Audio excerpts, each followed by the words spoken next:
All right. Well, hello, everyone. Welcome to the second day of the 2021 ASU Digital Trust Summit. It's coordinated by ASU University Technology Office. My name is Deepak Kulkarni. I'm your Zoom host for this session. I work with the product and program management team at ASU's Technology Office as a project manager. And I have a co-host, Rashi. Why don't you go ahead and introduce yourself?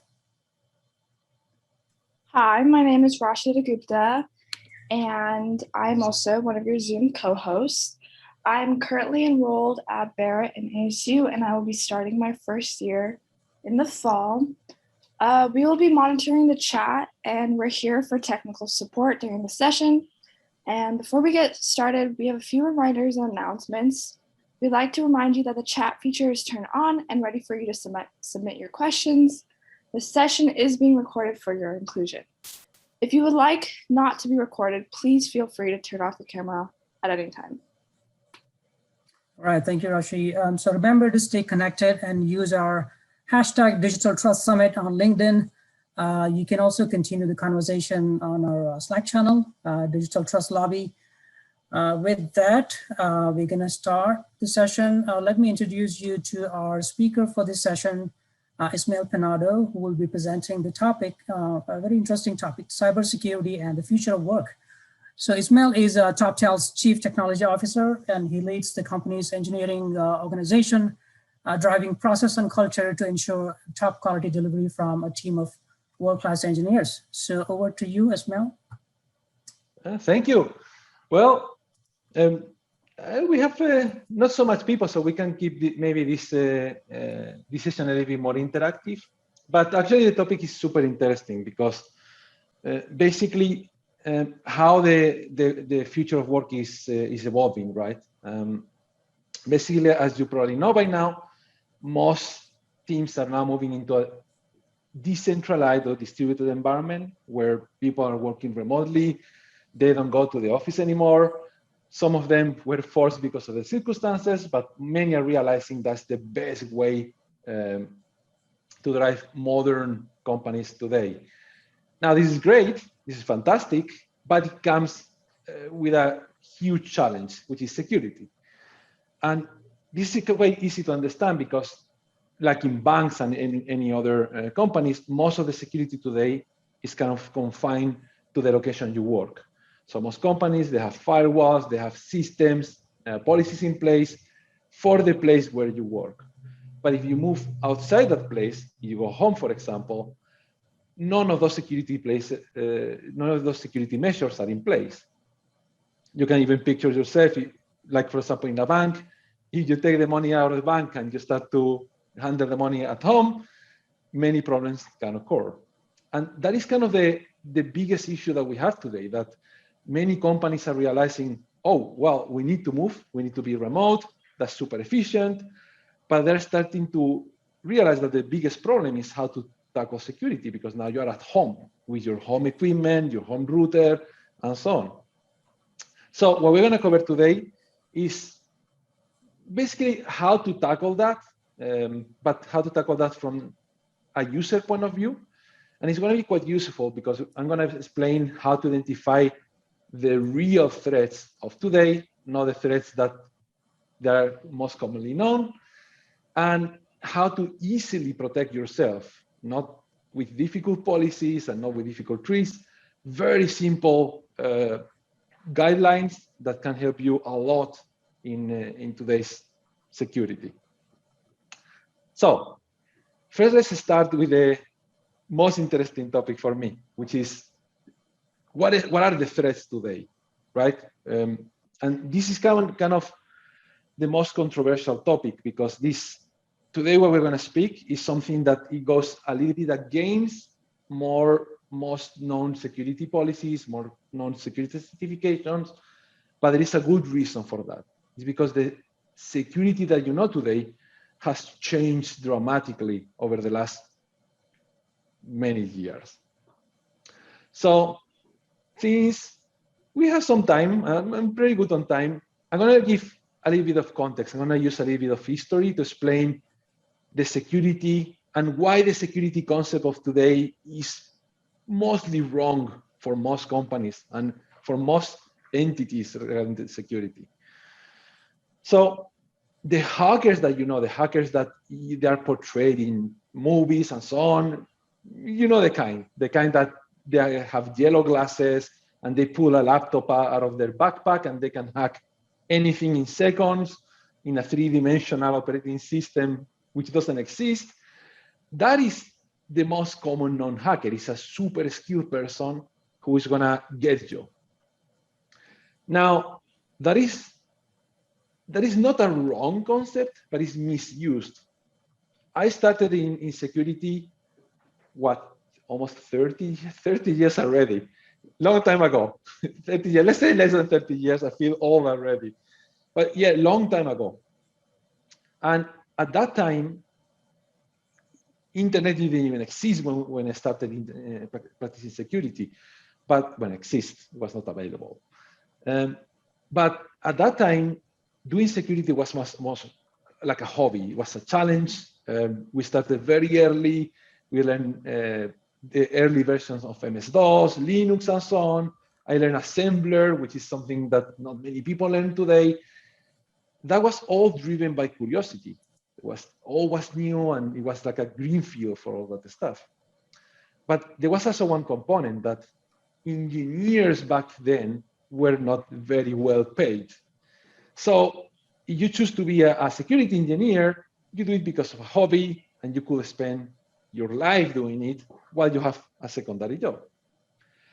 Now, those hackers then, yes, it's true, we were very skilled. Security systems at the time were not existent, so we get to learn all the security from day one and how to defeat it. Now, that has changed massively. If you now fast forward 30 years, if you're a good engineer today, you can make a ton of money legally. You can find a job in Toptal, for example, and live like a king. You can be a security engineer, you can be a developer, you can do all that, and you can get an immense salary and a great life. Also today, the laws about cybersecurity, they are a lot more strict. And now you will get where I'm going.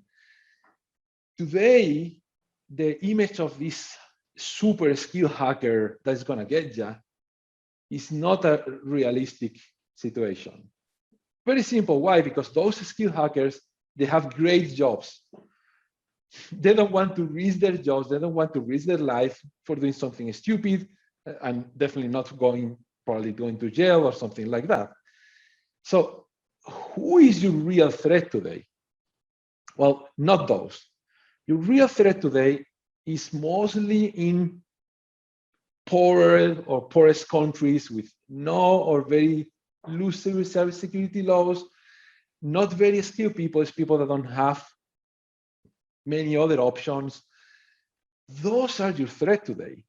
And this is the biggest issue today, that most security policies, if not all of them, security certification, all around security is still based on the idea that a super skilled hacker is gonna go and get you, is gonna hack into your systems.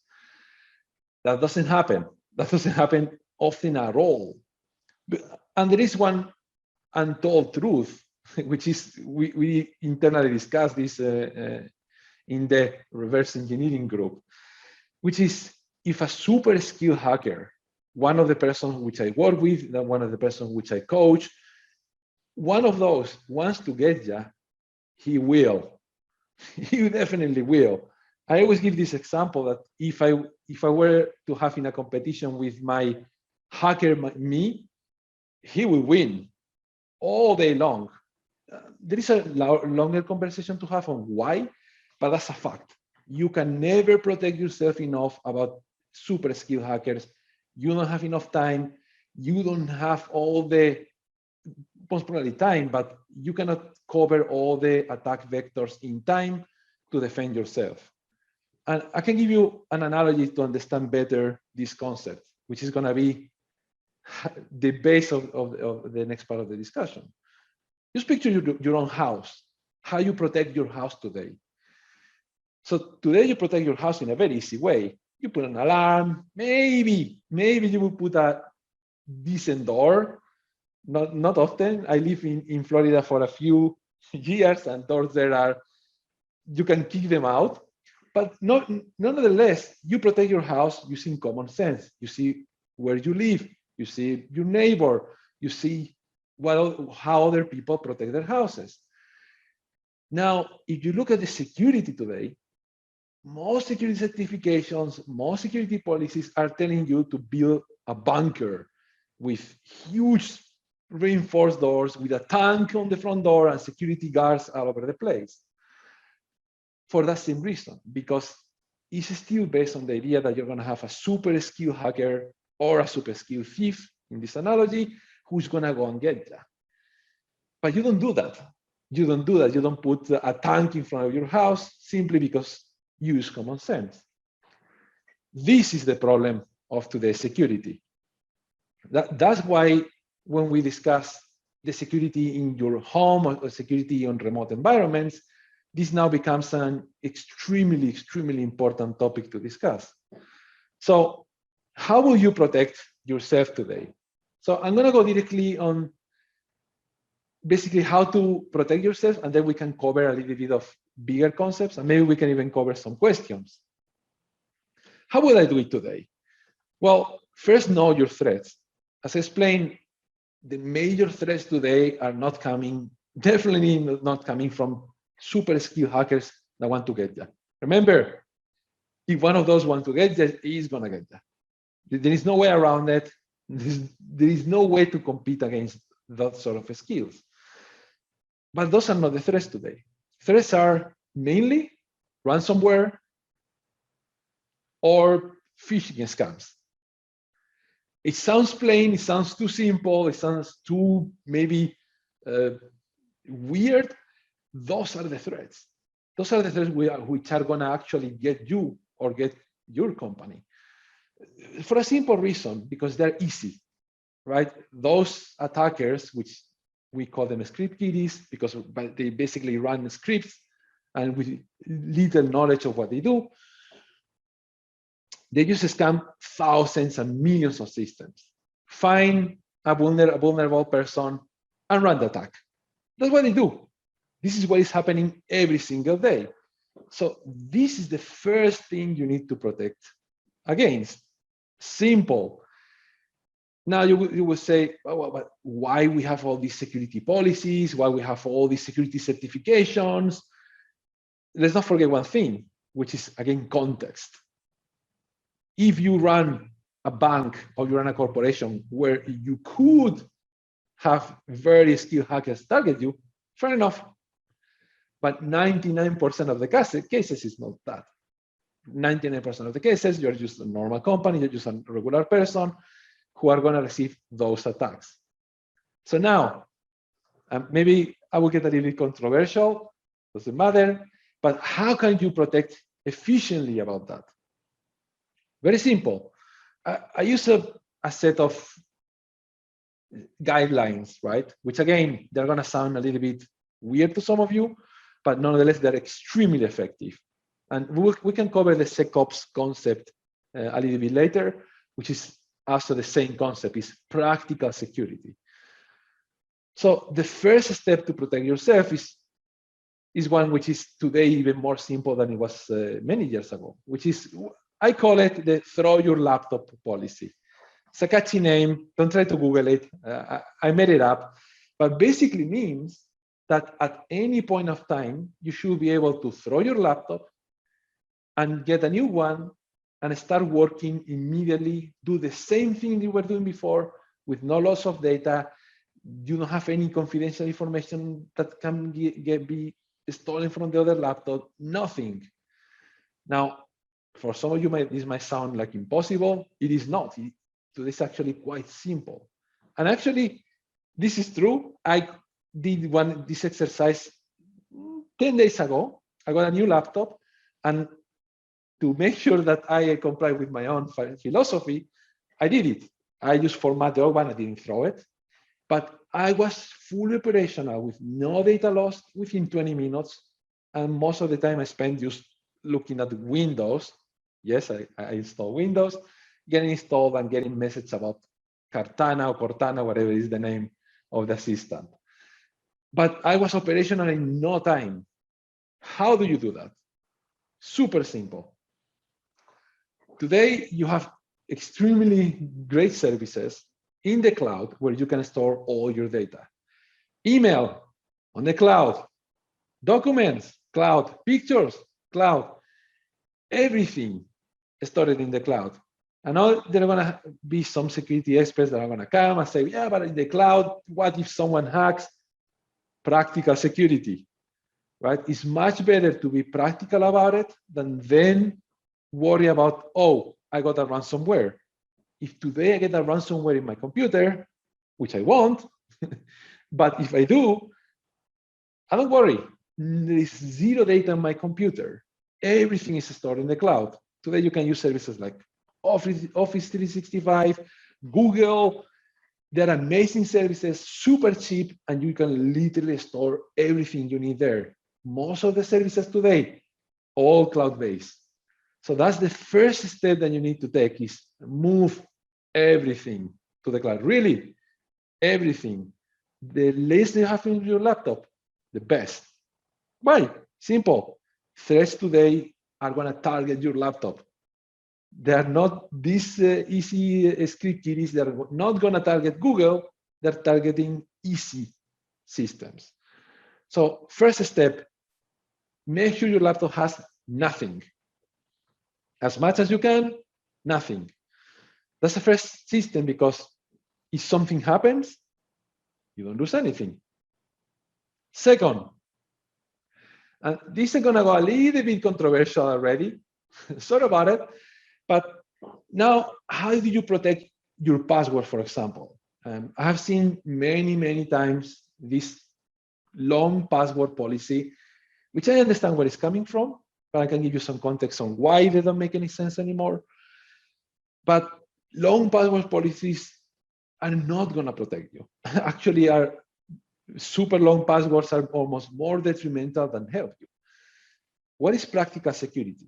Instead of telling people to use super strong passwords, use enforced second-factor authentication or multi-factor authentication. Me, as a hacker, if you tell me that you're using second-factor authentication, I move on. Simple as that, because it's a lot more difficult to hack. A lot more difficult to hack.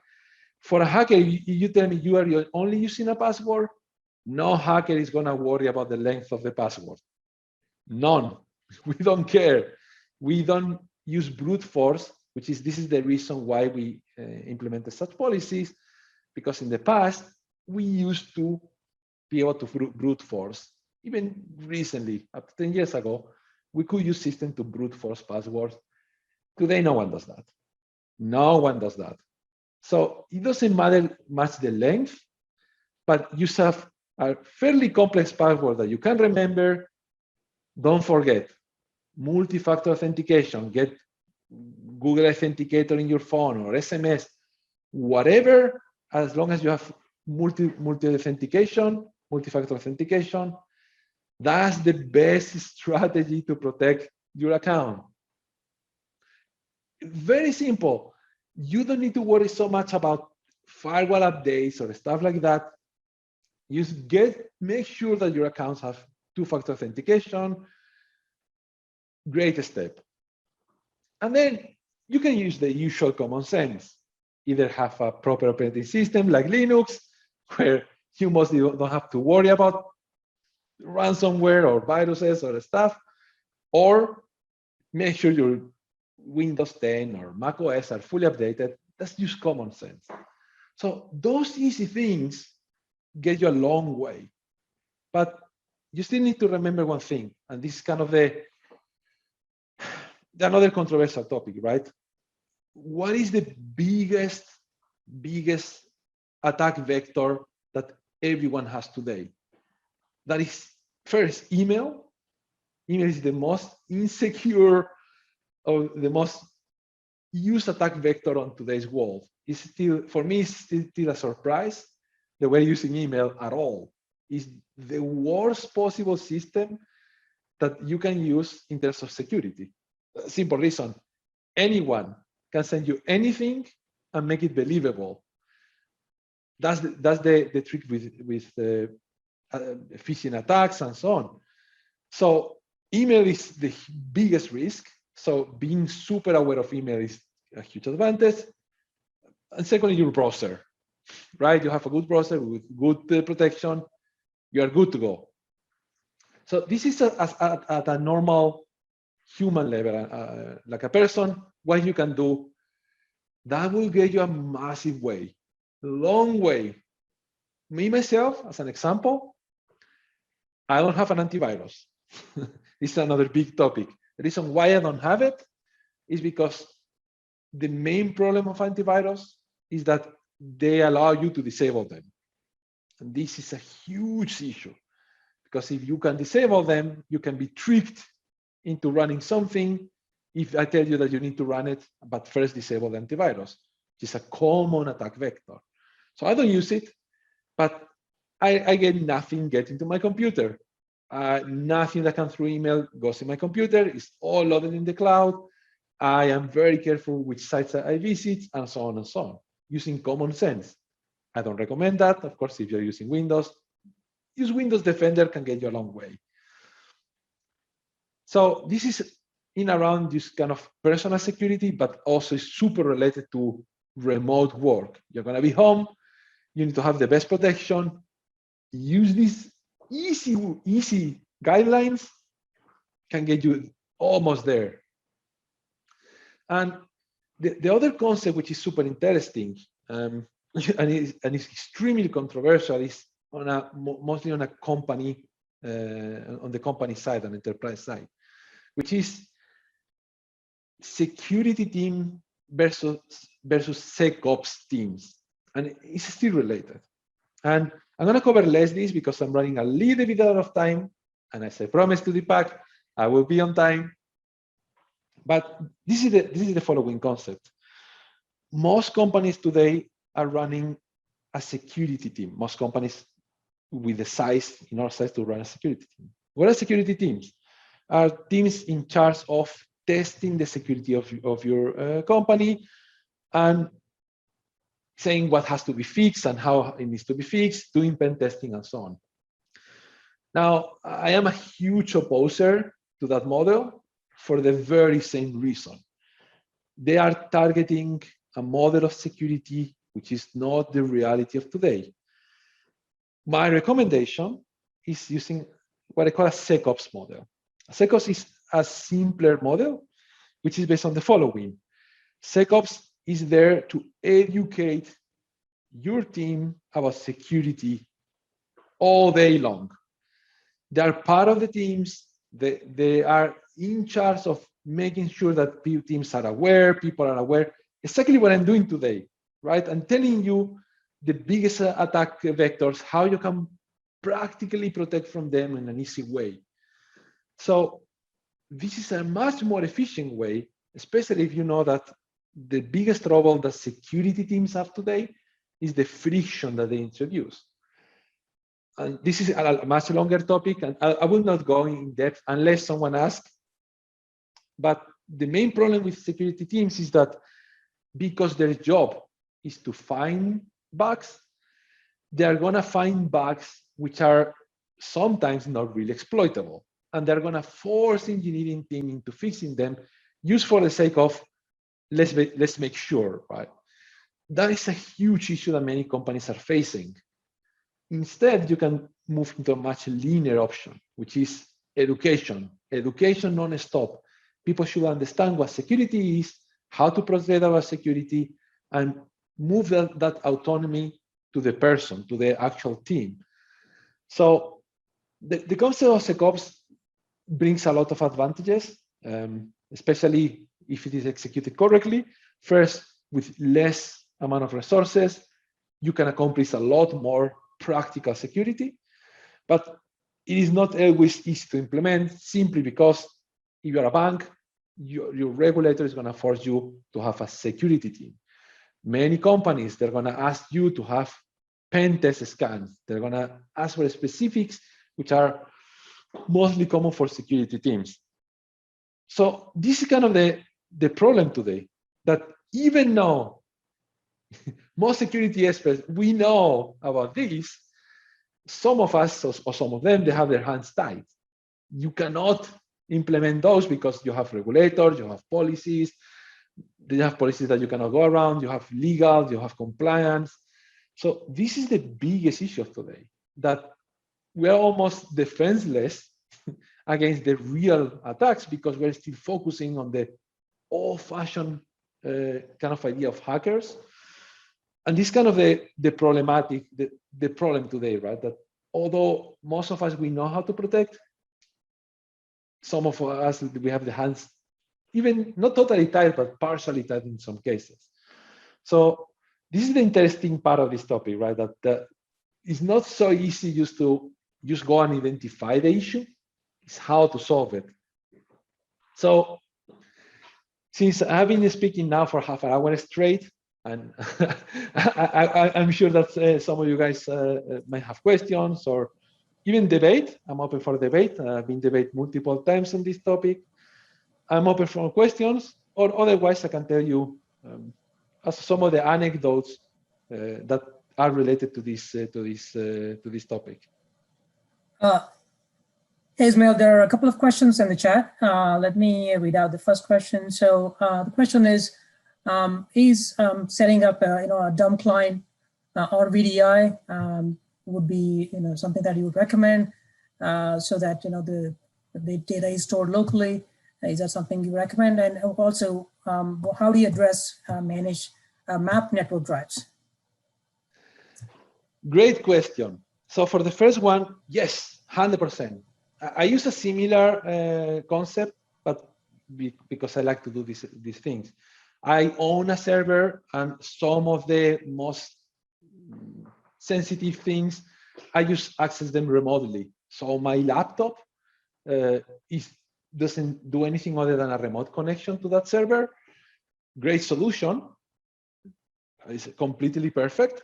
It's slower sometimes, and you depend on a single point of failure. But from the security point of view, great solution. Dumb clients and any of those virtual servers or virtualization that you access the service, perfectly fine. Now, in terms of practicality, usually you move into cloud is easier, right? Because most of those services are already running as a service. But yeah, great solution. And the second question, map network drive, I love this question because in my previous company, we ran into this issue. We were helping companies move from old environments into cloud environments, and the map network drives were the main issue. Not the map network drives per se, because those you can easily replace with, I'm going to use Google Cloud, for example, with Google Drive, and you can have the same features. The main problem was that they were using tools that they needed to be set over a fast connection. So I can't remember the tool. I think it was Adobe something. It was a video editing application. And that was a major challenge because when we tried to move that to the cloud, sharing those things were very slow because they were massive. Now, the final solution for that is choosing the right tool. Choose the right tool that allows you to do that. In some cases, you need to make exceptions. Like in this case, I'm talking a few years back. Now today there are solutions for that, but a few years back they weren't. And our concession was our network map drive, which we have stored in that time was in Azure, but it worked, but it was not perfect. It was not a perfect solution because it was much, much slower than a local network where they share things. So there is exceptions, but the same happened, for example, with Word documents, right? If you remember, sharing Word documents 10 years ago was just sharing them. Just give it to me, give it to them, and so on. Today, you have beautiful online tools, Google, Office, that you can use them already online. You can share online and you don't need to share that. So yeah, great question. There's some exceptions. There's some things that you cannot do because of the speed or because there is not existing tools to allow you to do that. But yeah, for the most cases, we already went around the shared network drives with services like Google Drive, for example. Thank you, Ismael. I have a question. We see that there's a big, influx of these password management tools for consumers. So what do you think? I mean, how good or reliable are these password management tools, and where is that industry going there? Amazing question. Love it. I should have mentioned this because it's a very important topic. Now, I mentioned that about the password security policies and second factor authentication. Now, not all the services have second factor authentication. That's a reality today. So how do you approach them? Usually, you should have then a very strong password, and usually should not be the same. Now, the major danger today of the password long password policies is that people forget them. You forget them, you need to go back to recovery, and then you're exposed to phishing scams and password reminders and stuff like that. Now, I am a fan of practical security, but I am also a security expert. So from the practical point of view, password managers are amazing, are the best things in sliced bread. Why? Because they will manage the password for you, so you don't forget them. So you rely on them to put the password, enter the password, or tell you which one is the password for a site, which removes the human error factor, which is extremely important in practical security. Removing the human error, the best thing you can do. Now, to part of your question, are they reliable? Well, not all of them, but some of them, they are the most known. Usually, yes, they're a single point of failure, right? A security expert, if you ask me like a hacker, I will tell you, wow, those are extremely interesting to exploit because obviously they have all your passwords, but we won't. I won't spend my time trying to hack a password manager because I know they're gonna be damn good, damn well protected. So I'm gonna look for other easier ways to get you. So you see, practical security is so different from theoretical security, in which the theory will tell you that password managers are bad because they contain all your password. In practice, they're amazing. It's the best thing you can use, even from elderly people or people with no knowledge of using computers. Avoid a lot of human error, rely on them. They give you random passwords for new sites and stuff like that. They're great. Highly recommended. Awesome, thank you. Yeah, I personally use one myself, and so far it has protected me, I hope. Any other questions from others?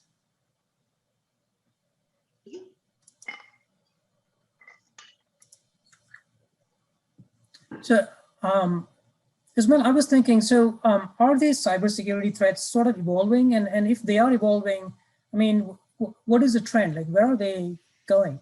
And how can a public institution such as ASU, prepare itself to? Oh, love this topic. Love it. So there is two components. And again, I'm gonna go fully controversial here. Now, what are the reasons of those threats, right? What is the root cause? I always do that root cause analysis because although I might call myself a hacker, I am a reverse engineer. And part of reverse engineering is finding the root cause or the root cause of the protection. I do the same. Now, what is the root of these attacks? Is one simple of them is that we have, maybe involuntarily, but we have made getting money out of attacks, getting revenue out of attacks easier. Now, 30 years ago, if you wanted to hack and get some money out of it, You could do it, but you will get caught easily. You know the most well-known hackers because they were caught. Now today, we have a lot of tools that make this super easy. Cryptocurrency is one of them. I love cryptocurrency, but I have to admit that as a hacker, or if you are a bad hacker, it's very, very interesting. Now, the problem, the root cause of this is two, in my opinion. Basically, this is how I'm going to explain to you.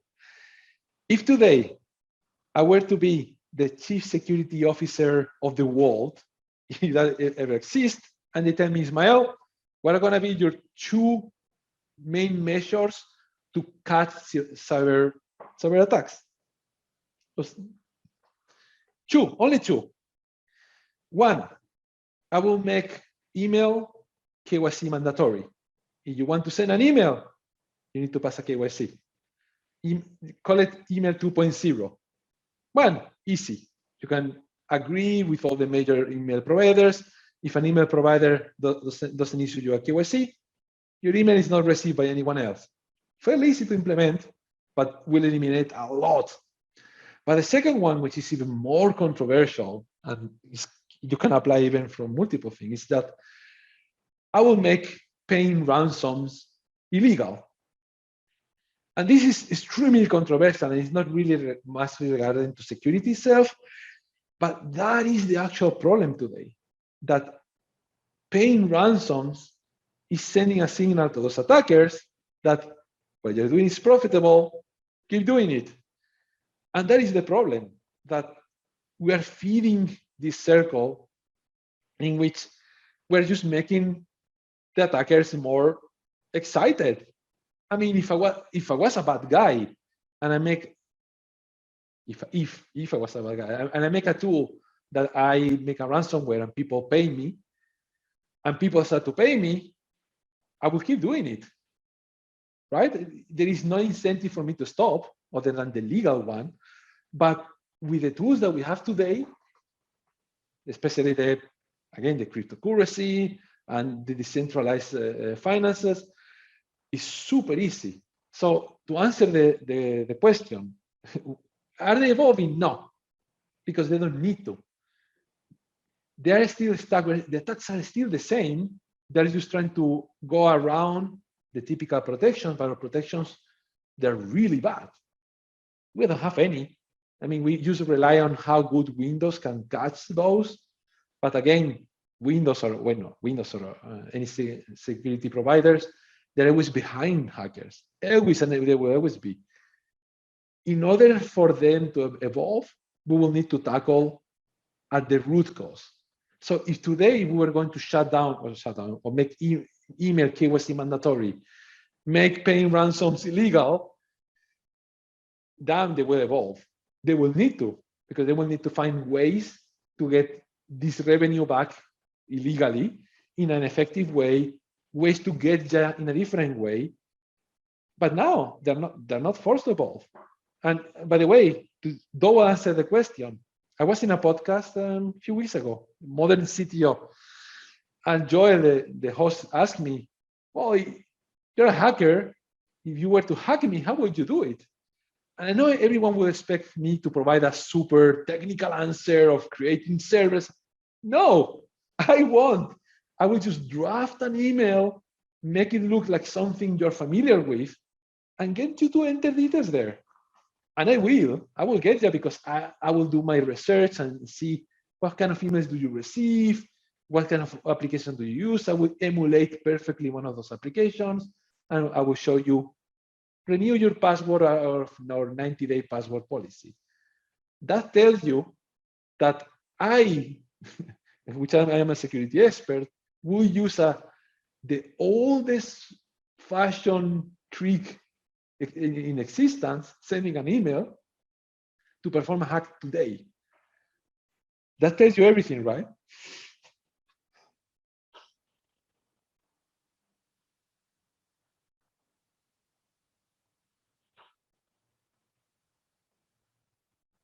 Any other questions? No, so Donna just made a comment in the chat that President Biden is meeting Putin on the same topic today. So we'll Oh, see how really? that goes. Seriously? That's great. Well, we'll see what comes. But He is. He's hoping that that he can discourage ransomware as a service as being a permissible activity in Russia. So we'll see. wow. Well, maybe there is hope after all. There is hope after all. Great, great. Good to know. I learned something new today too. All right, we just have a minute left. And thanks, Ismael, for really, managing the time here. Really appreciate that. Any other questions from others? All right. It looks like everyone's hungry. It's lunchtime for everyone, so at least in Phoenix. Okay, there is a question here. So ransomware, pay or don't pay? That's a Never. question. Never. For two reasons. First, you pay, you are just making sure that another person will get ransomware. That's what you're doing. You're making sure other. If you don't pay, you still have a chance. You can call someone like me, and if I will have the time, I will spend nearly a month to recover those keys or brute force those keys and recover your data, and you will feel much better. There's a second component too, where that, even after you've paid them, they may come back and have an extortion phase and threaten you with the data copies that they have, even though they've gotten you back in business and given you back your data. Yes. Right? They don't have any incentive to give you your data back. They got the money. Absolutely. Never pay. Never. Worst case scenario, just lose your data, admit and learn from the mistake, and move on. There are some executives who make the determination based on business continuity. So the ability to make sure that you can recover from the ransomware and not be held hostage is so important. But we're complex and large organizations, so it's easier said than done. Yes. That's usually the problem, right? That in some cases, the decision is kind of a business decision, right? What is easier, what is cheaper for the company? But that's why sometimes a tougher decision, maybe a government saying, nope, that's going to be illegal, is the solution. That, okay, let's swallow the pain, let's go for it for the better good, right? Which is completely eradicating ransomware. That should be our final goal. All right. Thank you, Ismael, for your wonderful insights on this important topic. And thank you, everyone, for joining us during the session. And we really encourage you to join our next session, which starts in about 15 minutes. And I posted a link to the agenda in the chat. So please take a look at that. At the end of the conference, you will receive a feedback survey. So please, we really encourage you to complete the survey and share with us what you enjoyed and learned during this event and where we can improve. So thank you again and have a nice day. Thank you, everyone. Bye. Thanks so much. Wonderful. Yes, Thanks. thank you. Thank you.